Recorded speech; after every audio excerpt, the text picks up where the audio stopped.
কোন্নগর সাদুরঘাটে গঙ্গায় স্নান করতে গিয়ে তলিয়ে যায় এক ছাত্র। নাম উৎসব ঝা, বয়স 16 বছর।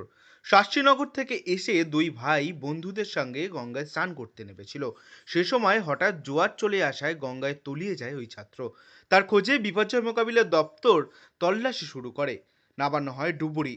উল্লেখযোগ্য, কয়েকদিন আগেই উত্তরপাড়ায় এক যুবকের জলে ডুবে মৃত্যু হয়েছিল গঙ্গায় স্নান করতে নেবে।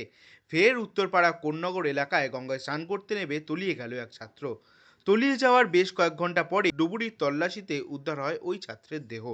এলাকায় ও পরিবারে নেমেছে শোকের ছায়া।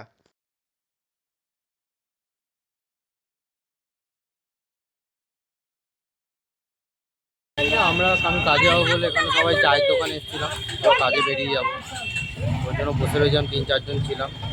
তো হঠাৎ শুনতে পাই এরকম ঘাটের ভিতরে ডুবে গেছে একজন। তো তারপরে আমরা যাই, গিয়ে নামি। তারপরে নেমে গেছি, অনেকটা সাঁতার কেটে পাইনি। 3-4 জন মিলে নেমেছিলাম খুঁজতে। তোমরা চেষ্টা করেছো? চেষ্টা করেছি আমরা, কিন্তু পাইনি। কজন কজন নেমেছিল? 4 জন নেমেছিলাম, প্রথমে 2 জন আমরা নেমেছিলাম, তারপরে 2 জন আরও সাইড দিয়ে বারো মন্দির অব্দি গেছে। যে তারপরে ছেলেটা একাই এসেছিল? ছেলেটা 3 জন এসছে।